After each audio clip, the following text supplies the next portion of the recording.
क्या आपको कहानियां और ऑडियो बुक्स पसंद हैं? तो जुड़िए नॉवल एक्सप्लेनर से, जहां हर कहानी खास बनती है। अब समय की कोई कमी नहीं। कभी भी, कहीं भी अपनी पसंदीदा कहानियां सुनें। आप कौन सी कहानी सुनना चाहते हैं? कमेंट में अपनी पसंदीदा नॉवेल या कहानी का नाम लिखें। मैं 5 दिनों के अंदर उस नॉवेल सीरीज को अपलोड कर दूंगा। ध्यान दें, कुछ कहानियां 18+ दर्शकों के लिए हो सकती हैं। कृपया ईयरफोन लगाकर सुनें। अभी सब्सक्राइब करें। अध्याय 195, सेलीन की गलती 2, एक उपस्थिति। यह तथ्य उसके दिल की हर धड़कन, हर करीब करीब, हर पल के साथ उसके दिमाग में घूमता रहा जब एक जलता हुआ पेड़ उसके शरीर के कुछ मीटर के भीतर आ गया। उसका दिल युद्ध के ढोल की तरह धड़क रहा था। मौत का डर उसे दबाने की तमाम कोशिशों के बावजूद उसके विचारों पर हावी हो गया। वह मूर्ख थी। पर्याप्त जीवन के बिना इस स्थान में प्रवेश करना पूरी तरह से मूर्खतापूर्ण है। बिना उस सुरक्षा जाल के जो अनुभवी जागृतिकर्ताओं को लाशों से अलग करता है। हमें प्रवेश करते ही वापस लौट जाना चाहिए था। उसने मन ही मन खुद को कोसा। उसकी आंखें अपने चारों ओर भारी संख्या में पेड़ों को देख रही थीं। बेवकूफ, मैं कितना मूर्ख हूं। उसकी नजर चंद्रमा पर पड़ी, जो लगातार आगे बढ़ता रहा, बिना किसी आराम के जादू करता रहा। उसका चेहरा एकाग्रता में डूबा हुआ था। उसकी शक्ति ने उसे आत्मविश्वासी, अति आत्मविश्वासी बना दिया था। उसने लूनारिस द्वीप के 3 शीर्ष शिकारियों को मार डाला था, और उस सफलता ने उसे अपनी सीमाओं के बारे में आत्मसंतुष्ट बना दिया था। लेकिन ये अलग था। अंधेरे से घिरा होना, सैकड़ों शायद हजारों शत्रुओं द्वारा, भले ही अधिकांश क्लोन ही क्यों न हो, एक तरह से भयावह था जो पिछली लड़ाइयों में नहीं हुआ था। यह खतरनाक जानवरों का शिकार नहीं था। इसका शिकार एक ऐसी संस्था द्वारा किया जा रहा था जो उनके प्रयासों पर हंसती थी, जिसने बिना किसी हिचकिचाहट के अपने गुर्गों की बलि दे दी थी, जिसने पूरे जंगल को एक हथियार में बदल दिया था। और हालांकि यह सेलीन पर बर्फ के पानी की तरह बस गया, अगर चीजें वास्तव में गंभीर हो गईं, तो क्या चंद्रमा उसे पीछे छोड़ देगा? वह एक अस्थायी साथी के लिए खुद का बलिदान नहीं देंगे। कोई भी समझदार जागृति ऐसा नहीं करेगा। वह अपने नुकसान में कटौती करके भाग गया था, अपनी शक्ति और कई जिंदगियों का उपयोग करके भागने में सफल रहा, जबकि वह इस शापित जंगल में अकेले मर गई थी। Please subscribe the novel explainer channel. उसके लक्ष्य, एक सम्मानित जागृति बनना, अपनी योग्यता साबित करना, उसे दिखाना कि वह उसके बारे में गलत था। यह सब यहीं समाप्त हो जाएगा। जिसे वह गलत साबित करना चाहती थी वह सही होगा। वह पर्याप्त मजबूत नहीं थी, पर्याप्त सावधान नहीं था, काफी अच्छा नहीं था। ये विभत्स विचार किसी भी पेड़ की तुलना में अधिक तीव्र प्रहार करते हैं। इससे कोई फर्क नहीं पड़ता कि उसकी टीम का साथी कितना शक्तिशाली था। अगर यह उसकी अपनी ताकत नहीं थी, तो वह आत्मसंतुष्ट होने का जोखिम नहीं उठा सकती थी। जब उसकी जिंदगी खतरे में थी, तो वह किसी और की ताकत पर भरोसा नहीं कर सकती थी। उसे अपनी योग्यता के आधार पर इससे बचना था। चंद्रमा, सेलीन ने पुकारा। वह उस डर से दृढ़ थी जिसने उसे जिंदा खा जाने की धमकी दी थी। मैं बाईं ओर ले जाऊंगा। आप आगे बढ़ने पर ध्यान केंद्रित करें। उसने उसके जवाब का इंतजार नहीं किया। जैसे ही उसने अपनी बाईं ओर आग की लपटों की एक दीवार बनाई, जिससे उनके और उस ओर आगे बढ़ रहे वृक्ष क्लोनों के बीच एक अस्थायी अवरोध पैदा हो गया, उसका मन भड़क उठा। चंद्रमा ने उसकी ओर देखा और सिर हिलाया।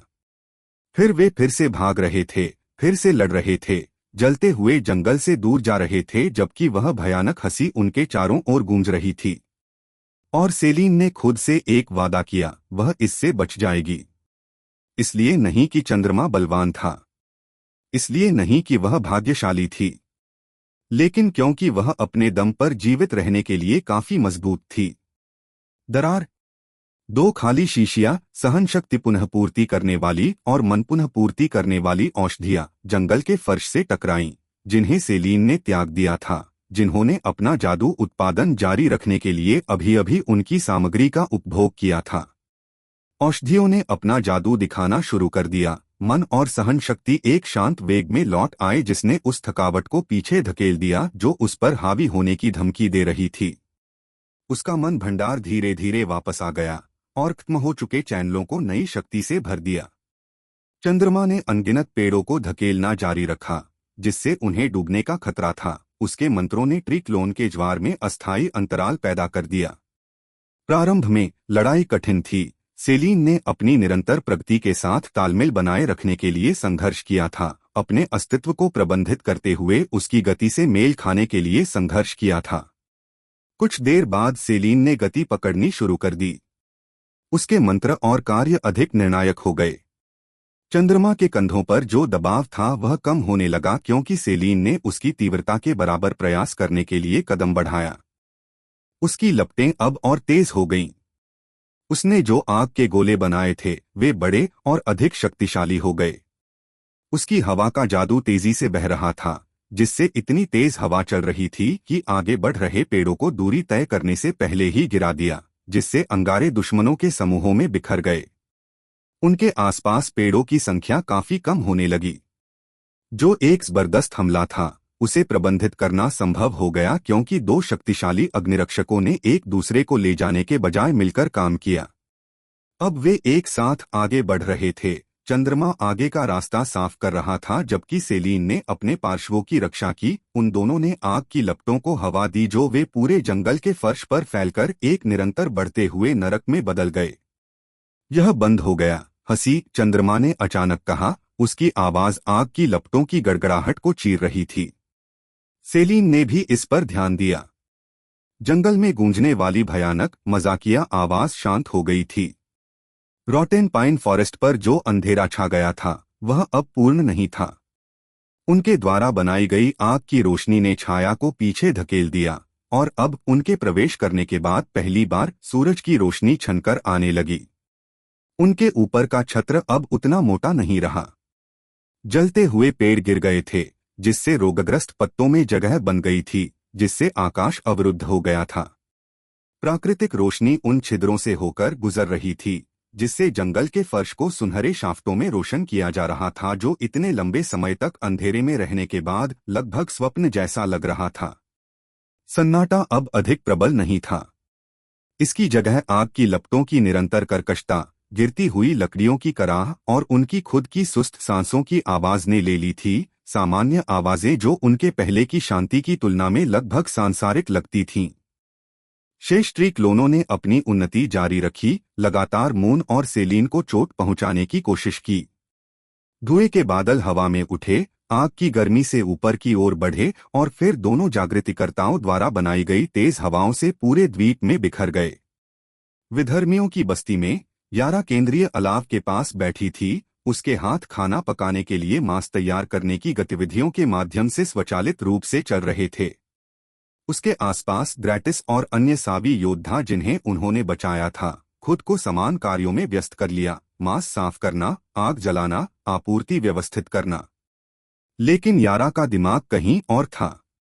रॉटन पाइन फॉरेस्ट के लिए प्रस्थान करने के बाद से यह पूरे समय सेलीन और मून के विचारों में डूबा रहा। अपनी स्पष्ट ताकत के बावजूद द्वीप के शीर्ष शिकारियों के खिलाफ उन्होंने जो शक्ति साबित की थी उसके बावजूद वह उस चिंता को दूर नहीं कर सकी जो उसके सीने में चुभ रही थी। अध्याय 196 गुप्त आक्रमण। सड़ा हुआ चीड़ का जंगल अलग था, उन तरीकों से अप्राकृतिक जो महज खतरे से परे हैं। किसी भी व्यक्तिगत ताकत ने पिछले अभियानों को नहीं बचाया था जो उन शापित सीमाओं में प्रवेश कर गए थे। कृपया सुरक्षित रहें, तुम दोनों, उसने सोचा। उसके हाथ अपने काम में रुक गए। तभी उसकी नजर दूर पर कुछ पड़ी। धुएं का एक निशान, पहले पतला, दूर उत्तर की ओर पेड़ की रेखा से ऊपर उठता हुआ। यारा का ध्यान तुरंत उस पर केंद्रित हो गया। उसने देखा कि रास्ता मोटा हो गया, बढ़ गया, धुएं के एक विशाल स्तंभ में बदल गया जो आकाश की ओर चढ़ गया। मात्र कुछ ही मिनटों में यह एक पतली छड़ी से एक काले, अशुभ बादल में बदल गया जो कई किलोमीटर दूर से दिखाई देता था। ग्रैटिस ने भी इस पर ध्यान दिया। वह उसके बगल में अपनी स्थिति से खड़ा हो गया। जैसे ही उसने धुएं की उत्पत्ति का पता लगाया, उसकी अभिव्यक्ति शांत से चिंतित हो गई। यारा, क्या आपको लगता है कि यह वे हैं? उसकी मानसिक आवाज में चिंता थी जो उसके उदासीन चेहरे पर मुश्किल से ही झलक रही थी।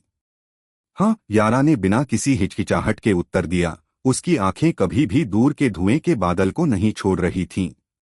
केवल वे ही ऐसा कुछ कर सकते थे। इतनी बड़ी आग, इतनी बड़ी कि पूरे द्वीप पर धुआं दिखाई दे, प्राकृतिक नहीं हो सकती। इसे मूल रूप से जादुई होना था। और इस तरह की भयावहता पैदा करने वाले एकमात्र शक्तिशाली लोग वे दो लोग थे जो कुछ घंटे पहले रॉटेन पाइन फॉरेस्ट में दाखिल हुए थे। लेकिन क्या धुआं जीत का संकेत था या हार का?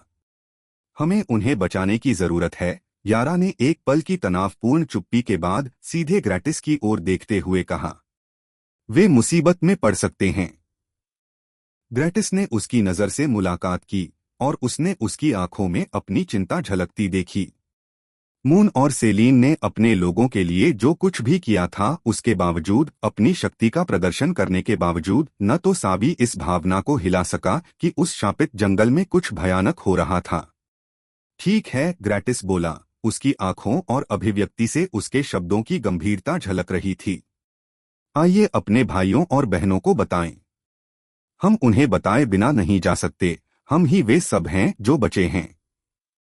वे दोनों जानते थे कि यह आत्महत्या हो सकती है। रॉटेन पाइन फॉरेस्ट ने उनसे कहीं अधिक अनुभवी साबी योद्धाओं को मार डाला था। लेकिन मून और सेलीन ने अपने लोगों को बचाया था, उन्हें आशा दी थी जब कोई नहीं था। यारा और ग्रैटिस दोनों ने जान लिया था कि उनके पुराने तरीके सही रास्ता नहीं थे। रक्षात्मक बने रहने के लिए दूसरों के हमले का इंतजार करना एक ऐसी गलती थी जिसे वे सुधारना चाहते थे। इस गलती के कारण उन्होंने अपने परिवार और अपने अधिकांश कबीले के सदस्यों को खो दिया। अपने नुकसान पर आंतरिक रूप से विचार करने के बाद उन्हें पता चला कि उन्हें कार्रवाई करने की जरूरत है। उन्हें अपने दोस्तों की मदद करने की जरूरत थी जिनके वे ऋणी थे। चलो चले डॉट। वे सब कुछ छोड़कर तुरंत उठ गए और उन्होंने अपने बचे हुए कबीले के बहुत कम सदस्यों को प्रस्थान करने की अपनी योजना के बारे में सूचित किया। भारी संख्या में जानवरों से लड़ना इस बिंदु तक मून और सेलीन के लिए अच्छा चल रहा था। हम लगभग वहां पहुंच चुके हैं। लड़ते रहो, मून चिल्लाया। उसने सेलीन की ओर देखा, जिसकी सांसें उसके द्वारा किए जा रहे प्रयासों के कारण उखड़ी उखड़ी सांसों में आ रही थीं। ठीक है। सेलीन के शब्द अचानक कट गए क्योंकि एक विशाल शाखा अचानक हवा से टकराकर उसके शरीर से टकरा गई। दर्द के कारण उसकी आंखें फैल गईं क्योंकि प्रभाव के कारण वह उड़ने लगी। उसका शरीर एक भयावह गड़गड़ाहट के साथ जमीन पर गिर गया, जिससे चंद्रमा का दिल तेजी से धड़कने लगा। मून की आंखें सदमे से फैल गईं जब उसने सेलीन को गिरते हुए देखा। उसके कपड़ों पर खून पहले से ही दागदार था, जो कहीं से भी नहीं आया था। बूम! मून के इग्नाइट ने आने वाले पेड़ों के एक समूह के खिलाफ विस्फोट किया, जिन्होंने उद्घाटन का फायदा उठाने की कोशिश की। आग का गोला फूटने से पहले ही वह आगे बढ़ रहा था। उसके पैर उसे सेलीन की खून से सनी हुई आकृति की ओर ले जा रहे थे क्योंकि वह उठने के लिए संघर्ष कर रही थी। वाह! हवा के एक शक्तिशाली झोंके ने ट्रीक्लोनों के एक और समूह पर प्रहार किया जो सेलीन के कमजोर शरीर पर एकत्रित हो रहा था। कुछ जंगल की जमीन पर गिर गए, अन्य कई मीटर पीछे उड़ गए। उनकी प्रगति क्षण भर के लिए रुक गई। मून सेलीन के पास पहुंचा। उसका हाथ उसे स्थिर करने में मदद करने के लिए उसकी बाह को पकड़ रहा था। अरे, क्या तुम ठीक हो? खांसी खांसी। मैं ठीक हूं, सेलीन ने कहा, हालांकि उसके होठों से खून बह रहा था। हमें चलते रहने की जरूरत है, गैट। उसके मुंह से खून का एक और कौर निकल गया, जिससे उसकी बातें टूट गईं। हड़ताल ने उसे गंभीर रूप से प्रभावित किया था। जितना वह स्वीकार करना चाहती थी उससे कहीं अधिक बुरा। एक जादूगरनी के रूप में उसका शरीर निकट सीमा के शक्तिशाली हमलों का सामना करने के लिए नहीं बना था। यह उसकी मूलभूत कमजोरी थी, जिसकी भरपाई कोई भी जादूटोना कौशल नहीं कर सकता था। मून के विपरीत, जिसकी कक्षा ने उसे अपने शरीर को मजबूत करने की अनुमति दी, जिससे वह करीब से भी जानवरों के हमलों का सामना करने में सक्षम हो गया, सेलीन के पास ऐसा कोई लाभ नहीं था। उसकी शक्ति पूरी तरह से उसके जादू में निहित थी। और जब कोई चीज सीधा प्रहार करने के लिए उसकी सुरक्षा को दरकिनार कर देती थी तो परिणाम विनाशकारी होते थे। यह ठीक है, हम इसे सुलझा लेंगे, मून ने कहा। चारों ओर अराजकता के बावजूद उनकी आवाज स्थिर थी। उसने अपने भंडार से एक स्वास्थ्यवर्धक औषधि निकाली और उसके हाथ में दबा दी। यहाँ, इसे पी लो। सेलीन ने बिना किसी हिचकिचाहट के इसे निगल लिया। उपचार करने वाला तरल घावों को बंद करने और क्षतिग्रस्त ऊतकों को बहाल करने का काम करता है। बूम! चंद्रमा ने लड़ना बंद नहीं किया। यहाँ तक कि जब उन्होंने सेलीन के वजन को संभालने में मदद की तो उनके मुक्त हाथ ने जादू के बाद जादू किया। आग के गोले और हवा के झोंके किसी भी पेड़ को काट रहे थे जिसने उनकी स्थिति के करीब आने की हिम्मत की। उसका मन व्यय अस्थिर होता जा रहा था, लेकिन रुकना कोई विकल्प नहीं था। सेलीन की हालत में धीरे धीरे सुधार हो रहा था। औषधि अपना काम कर रही थी। चोटें ठीक होने के कारण उसके चेहरे पर रंग लौट आया था। वाह! चंद्रमा के टकराने से आधे सेकंड पहले अचानक हुई हलचल को चंद्रमा की नजरों ने पकड़ लिया। एक और शाखा विशाल भयानक गति से चलती हुई उसकी परिधीय दृष्टि में दिखाई दी, जो उसी बल के साथ उनकी ओर बढ़ रही थी जिसने सेलीन को गंभीर रूप से घायल कर दिया था। बजना! मून का स्टाफ हड़बड़ाहट में ऊपर आया और हमले को रोक दिया। टक्कर जबरदस्त थी। उसके पैर नरम जंगल के फर्श में गहराई तक चले गए। बल के कारण उसके पैर थोड़ा झुक गए, लेकिन वह कायम रहा। शाखा ने उसके रक्षात्मक ब्लॉक से पलटवार किया और अपने लक्ष्य को नकार दिया। चंद्रमा की आंखों ने तुरंत जलते हुए जंगल के माध्यम से अपने पथ का अनुसरण करते हुए पीछे हटने वाले अंक को ट्रैक कर लिया। यह कोई आकस्मिक हमला नहीं था। यह बिना सोचे समझे आदेशों का पालन करने वाला एक और ट्रिक्लोन नहीं था। अध्याय 197 ड्र्यूड। जैसे ही वह पीछे हटी, उसकी नजर उस शाखा पर पड़ी जो रॉटेन पाइन्स के समूह के माध्यम से वापस फैलती रही, जब तक कि वह अंततः अपने स्रोत से नहीं जुड़ गई। पेड़ों के बड़े समूह के बीच खड़ी एक आकृति। चंद्रमा की सांसें अटक गईं। एक ड्र्यूड प्राणी आकार में मानव जैसा था, लेकिन स्पष्ट रूप से मानव नहीं था। इसका शरीर लकड़ी और छाल से बना था। अंग जो एक साथ पेड़ की शाखाएं और भुजाएं थे। धड़ जो कोण के आधार पर धड़ या छाती हो सकता था। पत्तियां और लताएं उसके शरीर के चारों ओर कपड़ों या शायद त्वचा की तरह लिपटी हुई थीं। यह बताना असंभव था कि जीव कहाँ समाप्त हुआ और पौधा कहाँ से शुरू हुआ। यह अन्य सड़े हुए पाइन्स के बीच आंशिक रूप से अस्पष्ट खड़ा था। आग की लपटों और धुएं की अराजकता में मुश्किल से दिखाई दे रहा था, लेकिन चंद्रमा अपना चेहरा काफी स्पष्ट रूप से देख सकता था। छाल बनावट वाली विशेषताएं एक अचूक मानवीय अभिव्यक्ति में व्यवस्थित थीं। यह मुस्कुरा रहा था। ड्र्यूड के लकड़ी के चेहरे पर एक बड़ी दुर्भावनापूर्ण मुस्कुराहट फैल गई, क्योंकि उनकी आंखें एक संक्षिप्त जमे हुए क्षण के लिए बंद हो गईं। उस नजर में बुद्धिमत्ता थी, संतुष्टि, एक शिकारी का रूप जिसने अंततः अपने शिकार को घेर लिया था और मारने से पहले के क्षण का आनंद ले रहा था। फिर वह पीछे हट गया, एक बार फिर पेड़ों के झुंड में गायब हो गया, अपने अनगिनत अनुचरों के बीच छिप गया। लेकिन चंद्रमा ने यह जानने के लिए पर्याप्त देखा था कि उनका असली दुश्मन कौन था। पेड़ों की इतनी बड़ी संख्या के पीछे का प्राणी कौन था। सेलीन, उन्होंने कहा। उनकी आवाज में गंभीर स्वर था जो युद्ध की अराजकता को दूर कर रहा था। इसके पीछे के कमीने ने अंततः खुद को प्रकट कर दिया है। यह ड्र्यूड या ऐसा ही कुछ है। यह हम पर हमला करने के लिए पेड़ों को नियंत्रित कर रहा है। उसने एक सरसरी नजर से उसकी स्थिति का आकलन करते हुए उसे अपने पैरों पर अधिक मजबूती से खड़ा होने में मदद की। औषधि ने अपना काम कर दिया था। वह घायल हो गई थी, लेकिन पहले से बेहतर थी। वे अभी भी चल सकते थे। हम निकास के निकट हैं, मून ने आगे कहा। उसकी आंखें आगे के जंगल को देख रही थीं, दूरियों और प्रक्षेप पथों की गणना कर रही थीं। क्या आप धक्का लगाना जारी रख सकते हैं? उसकी आंखों में दर्द देख सकने के बावजूद सेलीन का चेहरा दृढ़ संकल्प से कठोर हो गया।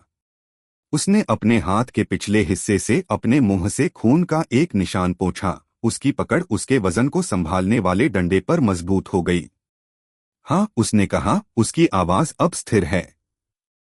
मजबूत। आइए आगे बढ़ते रहें। चंद्रमा ने सिर हिलाया, उसकी अभिव्यक्ति में सम्मान झलक रहा था। चोट के बावजूद, उस डर के बावजूद जो उसने पहले उसकी आंखों में देखा था, सेलिन टूट नहीं रही थी। वह जोर लगा रही थी। अच्छा, ट्री ड्रूड या वह प्राणी जो भी था, अपने क्लोनों की सेना के पीछे छिपने में संतुष्ट था। लेकिन अब यह स्वयं प्रकट हो गया था, और इसका मतलब दो चीजों में से एक था। या तो वे भागने के इतने करीब थे कि उन्हें सीधे हस्तक्षेप करने की जरूरत महसूस हुई, या फिर उसे अपनी जीत पर इतना भरोसा था कि अब उसे छिपने की जरूरत नहीं रही। चंद्रमा का हाथ अपने कर्मचारियों पर कस गया क्योंकि वह यह पता लगाने की तैयारी कर रहा था। करीब रहो, उन्होंने कहा, और उस शाखा हमले पर नजर रखें। यह तेज है और यह एक पीटते मेढे की तरह हमला करता है। यदि आप अपनी परिधीय दृष्टि में गति देखते हैं, बत्तख या ब्लॉक, मुझे पता है, सेलिन ने समाप्त किया, पहले से ही अपने अगले मंत्र के लिए मन को प्रसारित कर रही थी। उसने आक्रमण को मून पर छोड़ दिया। उसकी चोटों के कारण उसे जीवित रहने के लिए रक्षात्मक रूप से अपना जादू चलाने की जरूरत थी। वे फिर से आगे बढ़ने लगे, उस ओर बढ़ने लगे जहां चंद्रमा के आंतरिक नेविगेशन ने जंगल के किनारे पर जोर दिया था। वृक्ष क्लोन उनके चारों ओर झुंड में आ गए, लेकिन वे आगे बढ़ते रहे और दबने से इनकार कर दिया। ड्रूड ने जलते हुए पेड़ों की अराजकता से बचते हुए अपने गुप्त हमले जारी रखे। यह पेड़ों के क्लोनों के झुंड को आड़ के रूप में इस्तेमाल करते हुए अपने विनाशकारी शाखा हमलों को शुरू करने के लिए विभिन्न कोनों की तलाश में लगातार अपनी स्थिति बदल रहा था। प्रत्येक हमला एक नई दिशा से आया, जिससे भविष्यवाणी करना लगभग असंभव हो गया। लेकिन चंद्रमा ने अनुकूलन कर लिया था। अब वह हर समय दो मंत्र तैयार रखता था, एक आगे बढ़ते पेड़ों के झुंड के लिए इग्नाइट और दूसरा इंतजार करते हुए रिजर्व में रखा जाता था। उनकी आंखें हर संदिग्ध गतिविधि, हमलावर क्लोनों के पैटर्न में हर बदलाव पर नजर रखती थीं। वह उन स्पष्ट संकेतों को देख रहा था जो ड्रूड के हमलों से पहले थे। पेड़ की रेखा में एक सूक्ष्म विभाजन, एक निश्चित दिशा से बढ़ा हुआ दबा। इसके एक गुप्त हमले के दौरान चंद्रमा ने इसे पकड़ लिया। ड्रूड की शाखा दो जलते हुए सड़े हुए पाइन्स के बीच से निकली, जिसका निशाना सीधे सेलेन की पीठ पर था। लेकिन इस बार चंद्रमा तैयार था। उसका तैयार किया हुआ जादू तुरंत जारी हो गया, आग नहीं बल्कि तेज बिजली। बीच बीच में बिजली का बोल्ट हमला करने वाली शाखा से टकराया, जिससे लकड़ी के माध्यम से ऊर्जा फूटने लगी। बिजली गिरने से ड्रूड का अंग जलकर काला पड़ गया, उसकी छाल फट गई और चटकने लगी। बिजली के डिस्चार्ज की तीव्रता से शाखा टूटकर अलग हो गई। जंगल में चीख पुकार मच गई। ड्रूड की दर्द भरी चीख रॉटेन पाइन फॉरेस्ट में गूंज उठी, जिससे चंद्रमा संतुष्ट हो गया। चंद्रमा ने संकोच नहीं किया। उसने तुरंत एक और इग्नाइट तैयार किया, उसे उस ओर लॉन्च किया जहां उसने ड्रूड के घायल रूप को पीछे हटते देखा था। उन्होंने चोट का फायदा उठाने की कोशिश की, जब चोट कमजोर थी तब समापन किया। ट्री क्लोनों का झुंड आगे बढ़ा, जिससे चंद्रमा और उसके लक्ष्य के बीच लकड़ी के पिंडों की एक अभेद्य दीवार बन गई। उन्होंने अपने मालिक की रक्षा के लिए खुद को बलिदान करते हुए उसके आग के गोले के रास्ते में खुद को फेंक दिया। विस्फोट ने दसियों क्लोनों को नष्ट कर दिया, लेकिन जब तक आग की लपटें शांत हुईं, ड्रूड एक बार फिर पेड़ों के समूह में गायब हो गया।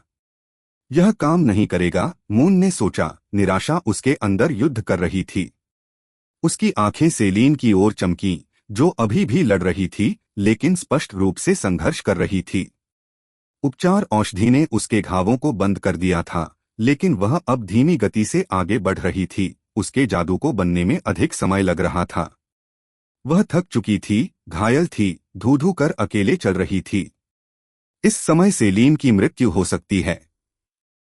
वे लड़ते रह सकते थे, आगे बढ़ते रह सकते थे, लेकिन ड्रूड बहुत चतुर था, बहुत धैर्यवान।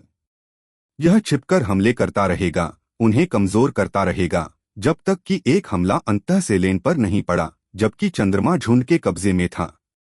और पहले की तरह एक या दो और हिट उसे मार डालेंगे। चंद्रमा, सेलिन। युद्ध की अराजकता को चीरते हुए जलते जंगल में कहीं से एक परिचित स्त्री की आवाज उनके कानों तक पहुंची। मून का सिर स्रोत की ओर घूम गया। उसकी आंखें स्पीकर का पता लगाने के लिए तनावग्रस्त हो गईं। धुने, आग की लपटों और पेड़ों के झुंड के बीच से उसने आंदोलन की झलक देखी। पेड़ क्लोन भीड़ के माध्यम से अपना रास्ता लड़ते हुए आंकड़े। यारा और ग्रैटिस। अध्याय 198। बहुत देर हो चुकी है। वे अराजकता में बमुश्किल दिखाई दे रहे थे। उनके रूप दुश्मनों के दबाव से अस्पष्ट हो गए थे। चंद्रमा ने तुरंत एक और इग्नाइट बनाया, इसे उनके बीच पेड़ों के समूह में लॉन्च किया, जिससे दृष्टि की एक क्षणिक रेखा साफ हो गई। वहां वह अब उन्हें स्पष्ट रूप से देख सकता था। यारा और ग्रैटिस कई अन्य सावी योद्धाओं के साथ जंगल के माध्यम से चंद्रमा और सेलेन की स्थिति की ओर अपना रास्ता काट रहे हैं। यहां चंद्रमा चिल्लाया, युद्ध के शोर को संभालने के लिए उसकी आवाज में मन डाला। सेलीन घायल हो गई है। मैं चाहता हूं कि आप उसे यहां से बाहर ले जाएं। क्या आपको बाहर निकलने का रास्ता याद है? हाँ, यारा की आवाज वापस आई, उग्र और दृढ़। सावी योद्धाओं ने तुरंत दिशा बदल दी, चंद्रमा और सेलेन की स्थिति की ओर रुख किया। यारा ने अपने धनुष के बजाय एक कुल्हाड़ी पकड़ रखी थी, नजदीकी लड़ाई के लिए नजदीकी हथियार। ग्रैटिस ने एक भाला चलाया और अपनी पहुंच का उपयोग करते हुए ट्री क्लोन्स को आगे बढ़ने से दूर रखा। सावधान। जैसे ही वे करीब आए, मून ने चेतावनी दी।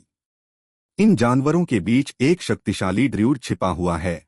यह मैग्मा किंग जितना मजबूत है। अप्रत्याशित कोनों से शाखा हमलों पर नजर रखें। उसने झुंड के बीच से रास्ता साफ करने के लिए पवन जादू का उपयोग करते हुए सेलीन को यारा की ओर बढ़ने में मदद करना शुरू कर दिया। ट्री क्लोन्स ने हर तरफ से दबाव डाला, लेकिन मून के रक्षात्मक मंत्रों ने उन्हें अंतराल को बंद करने के लिए काफी देर तक रोके रखा। लेकिन ड्रूड अदृश्य रहा।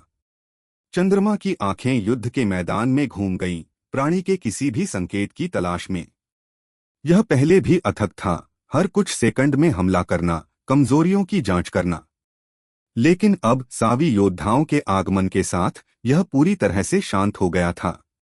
कहाँ है? चंद्रमा की आंखें युद्ध के मैदान को स्कैन करती रहीं, उस ड्रूड को खोजती रहीं जो हवा में गायब हो गया था। क्या वह भाग गया? नहीं, इसका कोई मतलब नहीं था। ड्रूड लड़ाई के प्रति अत्यधिक प्रतिबद्ध, अत्यधिक आक्रामक, अत्यधिक आत्मविश्वासी था। एक बुद्धिमान प्राणी केवल इसलिए अपना क्षेत्र नहीं छोड़ेगा क्योंकि 2 अतिरिक्त सैनिक आ गए हैं। इसके पास ट्री क्लोनों की एक पूरी सेना थी। कुछ और दुश्मनों को पीछे हटने के लिए स्थिति को इतना नहीं बदलना चाहिए था। यह भागेगा नहीं। यह जानवर उसके लिए बहुत चालाक है। यह हमला करने के लिए सही समय का इंतजार कर रहा होगा। चंद्रमा केंद्रित रहा, उसका ध्यान झुंड से लड़ने और ड्रूड की उपस्थिति के किसी भी संकेत पर नजर रखने के बीच बंट गया। वह जानता था कि असली खतरा क्लोन या सड़े हुए चीड़ के पेड़ नहीं थे। यह ड्रूड था, और वह अभी भी वहां था, देख रहा था, अपने पल का इंतजार कर रहा था। Please subscribe the novel explainer channel. उन्हें जंगल के किनारे तक पहुंचने में देर नहीं लगी। चंद्रमा अब पेड़ों की कतार में अंतराल के माध्यम से दिन के उजाले को देख सकता है। शापित सड़े हुए पाइन वन और सामान्य जंगल के बीच की सीमा कुछ ही मीटर आगे स्पष्ट रूप से दिखाई देती है। आजादी पहुंच के भीतर थी। यारा और ग्रैटिस सेलीन को सहारा देने में मदद कर रहे थे। वे तीनों एक साथ आगे बढ़ रहे थे जबकि मून ने जादू के बाद जादू से उनके पीछे हटने को कवर किया। ट्री क्लोन काफी पतले हो गए थे, चाहे हताहतों से या ड्रूड द्वारा उन्हें वापस बुलाने से मून नहीं बता सका। लेकिन आगे का रास्ता लगभग साफ था। वे इसे बनाने जा रहे थे। इससे पहले कि कोई प्रतिक्रिया कर पाता, कई शाखाएं उभर आईं। किनारों से नहीं, ऊपर से नहीं। चंद्रमा किसी भी कोण से नहीं देख रहा था। यह नीचे से आया था। जमीन से ही मिट्टी और मुड़ी हुई लकड़ी विस्फोट के साथ ऊपर की ओर फूट रही है। हमला पूरी तरह से अप्रत्याशित वेक्टर से हुआ, कुछ ऐसा जिसकी चंद्रमा ने भी आशा नहीं की थी। उसकी आंखें भय से फैल गईं जब उसने सेलीन के शरीर के नीचे से अनगिनत लकड़ी की कीलों को छेदते हुए देखा, जो उसके धड़ से ऐसे निकल रही थीं जैसे भाले कागज को तोड़ रहे हों। सेलीन का शरीर झटके खा रहा था, 1 दर्जन शाखा कांटों पर लटका हुआ था। उसकी आंखें चौड़ी हो गईं, फिर उन आंखों से रोशनी खत्म होने लगी। सेलीन! नहीं, चंद्रमा की चीख कच्ची थी, एक ऐसी आवाज जिसे वह अपनी आवाज के रूप में नहीं पहचान सका। रक्त लाल रंग के चाप में बाहर की ओर फैल गया, जिससे यारा और ग्रेटिस पर परत चढ़ गई, जो सेलीन के लटके हुए शरीर के पास जमे हुए खड़े थे। यारा का दिमाग एक पल के लिए वास्तविकता से अलग हो गया, जो अनंत काल जैसा महसूस हुआ।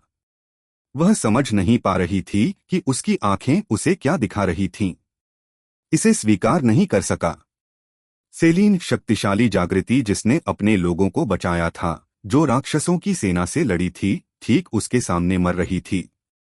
शाखाएं गीली फटती आवाज के साथ पीछे हट गईं। Please subscribe the novel explainer channel. Celine का शरीर जमीन पर गिर गया। बढ़ते क्रोध के कारण चंद्रमा की आंखें फैल गईं और उसने आसपास का निरीक्षण किया।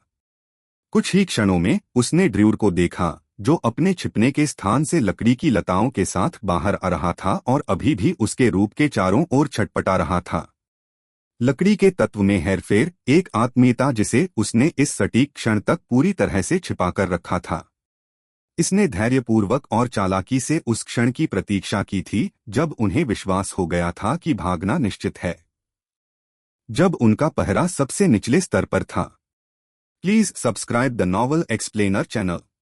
जब यह पूर्ण निश्चितता के साथ प्रहार कर सके। ड्रूड के लकड़ी के चेहरे पर अभी भी वही भयानक मुस्कान थी। कमीने! चंद्रमा का मन एक हिंसक उछाल के साथ बाहर की ओर फूट पड़ा। उसका शरीर आगे की ओर चला गया, अपने और ड्रूड के बीच की दूरी को उन्मत्त गति से पार कर गया। उसके पैरों में बिजली कड़क रही थी। उसके प्रतिरोध ने उस सामान्य भयानक दर्द को कम कर दिया जो उसे इस बॉडी कास्टिंग के दौरान प्राप्त होता था। वह जंगल में एक भूत की तरह घूम रहा था। उसका शरीर पेड़ों के बीच इस तरह घूम रहा था जैसे कि वे ठोस पदार्थ के बजाय महज बाधाएं हों। वह उन्हें सीढ़ी के रूप में इस्तेमाल करते हुए एक धड़ से दूसरे धड़ तक कूद गया। उसकी आंखें पूर्ण जानलेवा फोकस के साथ एक ही लक्ष्य पर टिक गईं। चंद्रमा के करीब आते ही ड्रूड की मुस्कान लड़खड़ा गई। शाखाएं हर दिशा से चंद्रमा पर बरसीं, उसे धीमा करने, रोकने, दूरी कम करने से पहले ही उसे मारने की कोशिश करने लगीं। लेकिन चंद्रमा का ब्लेड समय समय पर चमकता रहा और हमलों को काटता रहा। जिस भी शाखा ने उसे रोकने की कोशिश की, वह कटकर बेकार होकर दूर जा गिरी। और उसके दाहिने हाथ में इग्नाइट बन रहा था। चंद्रमा जादू में भारी मात्रा में मन डाल रहा था। जितना सुरक्षित था, उससे कहीं अधिक कुशल, उसके पिछले किसी भी इग्नाइट से कहीं अधिक। आग का गोला तेजी से बढ़ा, कुछ ही सेकंड में मुट्ठी के आकार से बढ़कर विशाल हो गया। इससे निकलने वाली गर्मी इतनी तीव्र थी कि हवा ही विकृत हो गई। मात्र कुछ सेकंड के भीतर चंद्रमा पहले से ही ड्रूड के 10 मीटर के भीतर था। डर के कारण प्राणी का लकड़ी का चेहरा मुड़ गया। मुस्कुराहट पूरी तरह से गायब हो गई। उसकी जगह अचानक निराशाजनक एहसास ने ले लिया। वह भागने के लिए मुड़ा और अपने पीछे पेड़ों के घने झुरमुट के बीच छिपने की कोशिश करने लगा। चंद्रमा ने ऐसा नहीं होने दिया। मरना। अध्याय 199 ड्रूड की मृत्यु। चंद्रमा ने इग्नाइट जारी किया। पहले से ही ड्रूड के जलने की कल्पना कर रहा था जब तक कि वह राख के अलावा कुछ नहीं बन गया। ड्रूड ने चौंकाने वाली गति के साथ प्रतिक्रिया की। उसकी लकड़ी की हेराफेरी तुरंत सक्रिय हो गई। ट्रिक्लोनों ने अपने मालिक की रक्षा के लिए अपने शरीर का बलिदान देते हुए खुद को आग के गोले के रास्ते में फेंक दिया। ड्रूड ने ही अंतिम संभावित क्षण में एक विशाल लकड़ी के अवरोध की कल्पना की, जिसमें संपीड़ित छाल की परत पर परत एक ढाल बन गई। बूम! यह विस्फोट चंद्रमा द्वारा पहले किए गए विस्फोट से भी बड़ा था। अकेले झटके ने 20 मीटर के दायरे में पेड़ों को जमींदोज कर दिया। गर्मी इतनी तीव्र थी कि चंद्रमा के अपने वस्त्र उनके जादू के बावजूद सुलगने और जलने लगे। यहाँ तक कि कौशल और विशेषताओं से संवर्धित उनके गर्मी प्रतिरोधी शरीर को भी विकिरण से दर्द महसूस हुआ। चंद्रमा ने मन की पूर्ति करने वाली एक और औषधि निकाली है। उन्होंने इसे तब गिराया जब विस्फोट अभी भी बढ़ रहा था, यहाँ तक कि आग की लपटों के शांत होने का भी इंतजार नहीं कर रहे थे, क्योंकि वह पूरा नहीं हुआ था। उसका बायां हाथ दूसरा इग्नाइट बनाने लगा और उसके दाहिने हाथ में पकड़ी गई उसकी छड़ी ने एक साथ दूसरा चैनल चलाना शुरू कर दिया। दोहरी कास्टिंग। पहली बार उसने एक साथ 2 इग्नाइट मंत्रों को साधने का प्रयास किया था। यह अत्यंत अप्रभावी था। मन की खपत खगोलीय थी। उसने जो औषधि अभी अभी पी थी वह खर्च के साथ तालमेल नहीं बिठा सकी। उनका भंडार चिंताजनक दर से गिर रहा था, लेकिन मून को इसकी परवाह नहीं थी। बूम! पहले आग के गोले में विस्फोट हुआ, उसके आधे सेकंड बाद दूसरा विस्फोट हुआ। बूम! आग हवा में ऐसे भड़क उठी जैसे रॉटेन पाइन फॉरेस्ट में एक लघु सूर्य का जन्म हो गया हो। लकड़ी तेज जलते हुए टुकड़ों में बाहर की ओर फट गई, जबकि धुआं हवा में इतना भर गया कि दृश्यता शून्य हो गई। पूरा क्षेत्र सर्वनाशकारी नरकस्थल में तब्दील हो गया। और इस सब के दौरान ड्रूड की चीखें हवा में भर गईं। अब पहले की मजाकिया आवाजें नहीं, बल्कि शुद्ध पीड़ा और दर्द था। लेकिन फिर भी चंद्रमा जिस अधिसूचना की तलाश में था वह कभी नहीं आई। यह अभी मरा नहीं था। अपने अंगों पर भारी बोझ पड़ने के बावजूद, अपने मन का भंडार अब तक के सबसे निचले स्तर पर होने के बावजूद, चंद्रमा उस गड्ढे में आगे की ओर भागा जो उसके हमलों से बना था। यद्यपि वह क्रोध से भरा हुआ था, उसका मन आश्चर्यजनक रूप से स्पष्ट था। वह अतार्किक क्रोध के कारण कार्य नहीं कर रहा था, बल्कि उसने इसका उपयोग अपनी शक्ति बढ़ाने के लिए किया था। गर्मी अभी भी इतनी तीव्र थी कि सांस लेने में तकलीफ हो रही थी, लेकिन वह आगे बढ़ गया। उसकी आंखें धुएं में खोज रही थीं। अब ड्रूड को जीवित छोड़ना अपमानजनक होगा। क्रेटर के केंद्र में धुंध के माध्यम से बमुश्किल दिखाई देने वाला एक ड्रूड जला हुआ काला, जिसका आधा शरीर नष्ट हो गया था, खुद को जमीन में दफनाने की सख्त कोशिश कर रहा था। अब भी भागने की कोशिश कर रहा हूं, मरते वक्त भी। जैप! चंद्रमा के हाथ से बिजली फूटी। बिजली के डिस्चार्ज ने कमजोर ड्रूड पर प्रहार किया, जिससे उसका शरीर ऐंठने लगा, जिससे बिल में डूबने का उसका प्रयास बाधित हो गया। चंद्रमा उसे कभी भी संभलने और भागने का मौका नहीं देने वाला था। वह हाथ में खंजर लेकर गड्ढे में कूद पड़ा। शक्तिशाली मंत्रों के लिए उसका मन बहुत कम था। वाह, वाह, वाह! एक पागल आदमी की तरह चंद्रमा ने ब्लेड को ड्रूड के शरीर में बार बार चलाया। छुरा घोंपना, काटना, नष्ट करना। जीव ने शाखा जैसे अंगों वाली लकड़ी की लताओं से अपना बचाव करने की कोशिश की, लेकिन वे बहुत क्षतिग्रस्त, बहुत कमजोर थे।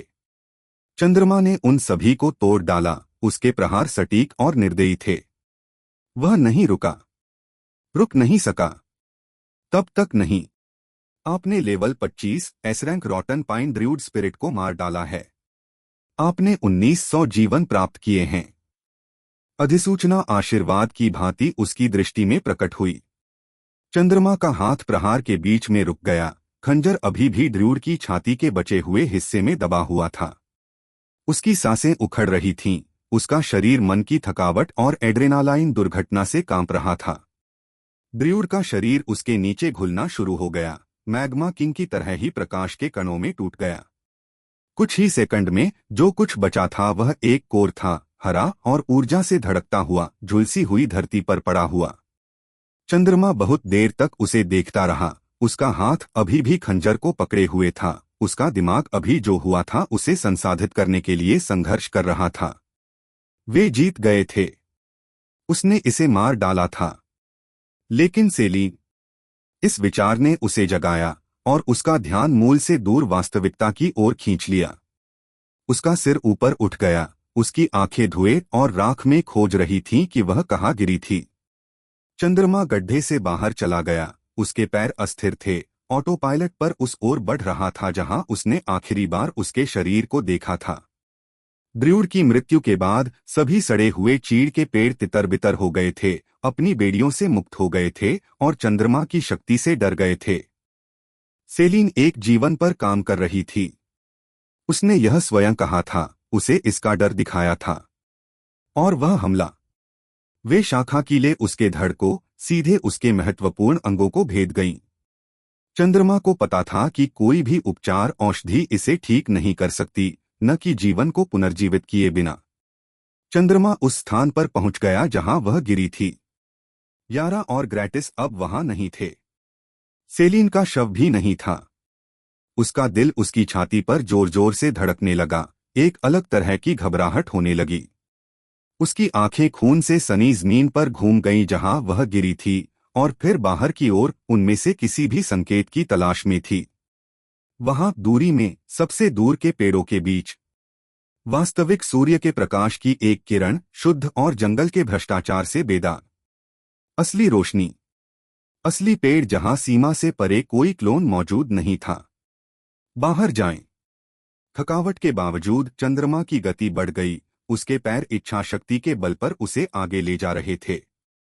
बिल्कुल, यारा और ग्रैटिस सेलीन के शव को जंगल से बाहर ले गए होंगे। खतरे से दूर। वे यहीं होंगे। इससे पहले कि वह पेड़ की लाइन तक पहुंच पाता, हलचल ने उसका ध्यान खींच लिया।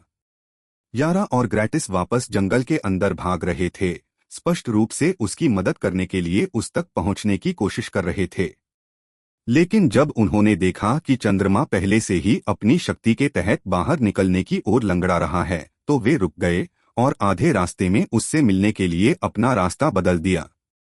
चंद्रमा, क्या तुम ठीक हो? यारा ने तुरंत दूरी कम कर ली। उसके हाथ उसकी बाह पकड़ने के लिए आगे बढ़े।